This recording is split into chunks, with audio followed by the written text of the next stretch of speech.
This is the first of two lessons on the properties of light. So I thought I'd break it up into two lessons because there's just a lot of content to cover.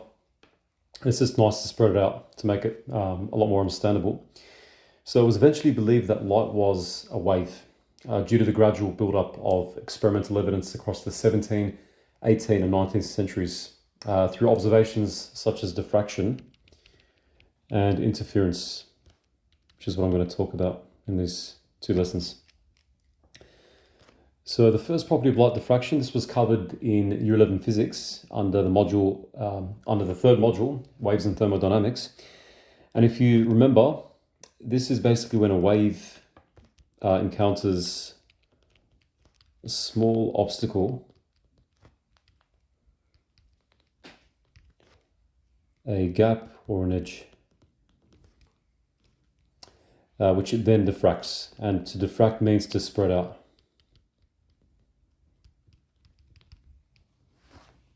And this was first observed in the 1600s, mid-1600s, by an Italian mathematician and physicist named Grimaldi. I'll show you a simple schematic. We've got this small gap, or a slit for that matter. So we've got parallel planar waves coming in, hitting the slit. What happens is the light diffracts, it spreads out. And the amount of diffraction increases as the gap becomes smaller. So smaller gap, just to note, equals larger diffraction. Which may sound a bit counterintuitive, but if you really think about it, the smaller the gap, the more the light has to squeeze through, right, to be able to go to the other side. Or in other words, if the wavelength of light increase wavelength of light, you'll get more diffraction. Okay, larger wavelength, more diffraction, because the light's spread out more. And you get optimum diffraction. So the most ideal, I should say the best diffraction occurs when you've got the gap equaling the light's wavelength, the incoming light's wavelength, lambda.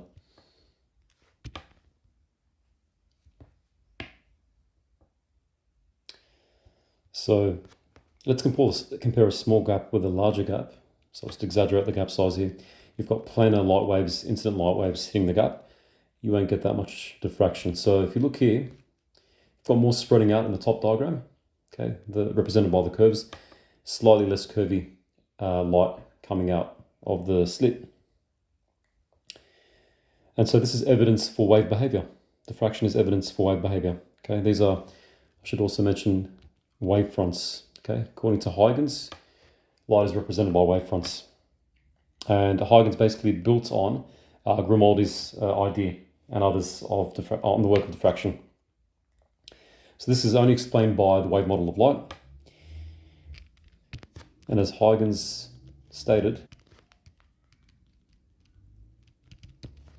in his principle of secondary wavelets, each point on a wavefront acts as a new source of secondary wavelets. I should say just source of secondary wavelets. So I'll draw a sketch of this phenomenon. So suppose you have an initial wavefront moving through space to the right. Each point along the wavefront can be thought of as a source of secondary wavelets, what are called wavelets. Okay, a secondary source of waves. Okay, so the wave's moving to the right. And as each point source is moving, so do the secondary wavelets that come out. As such. Okay, these are the secondary wavelets. Okay, these semicircles. And over here, at some other point in space, as it moves through space, you have this new wavefront forming due to the secondary wavelets, the constructive behavior of the secondary wavelets. So the secondary wavelets individually add up, and as a whole, you get a new wavefront. And as the wavefront propagates, this initial wavefront, you get a new wavefront, as I mentioned, and this forms at a tangent to the secondary wavelets. So tangent, if you recall, is a line which touches the circumference of a circle.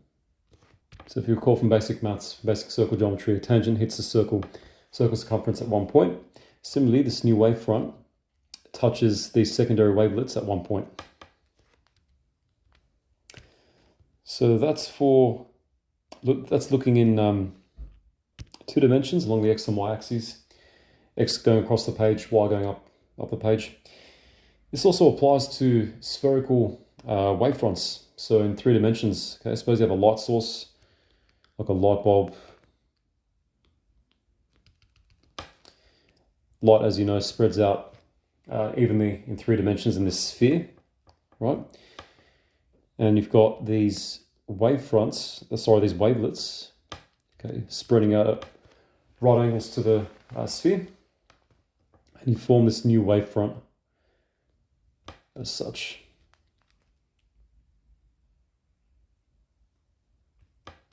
Represented by a sphere. So that's the new wavefront. That's the initial wavefront. And these are the secondary wavelets. Okay, that's how light propagates. You've basically got wavelets forming at different points in space, and then you've got these new wavefronts forming every now and then. And so that's how Huygens was able to explain diffraction. Okay, so light passing through a slit, such as the ones shown here. So light passing through a slit where it's basically its wavelength is comparable to the size of the slit itself. This slit acts as a point source, a new point source of waves, and it produces wavefronts, new wavefronts.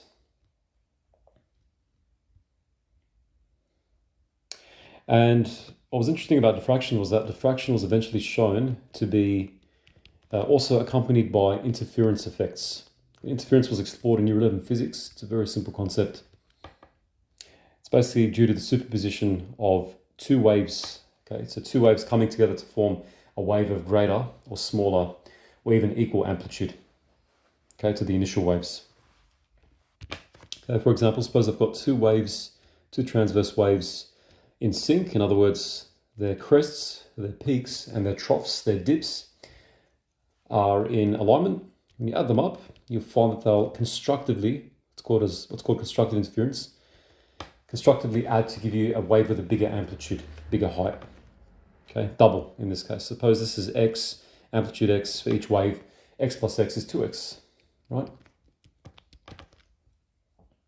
And if they're out of sync, this means that you've got a crest corresponding with a trough, right? Etc., etc.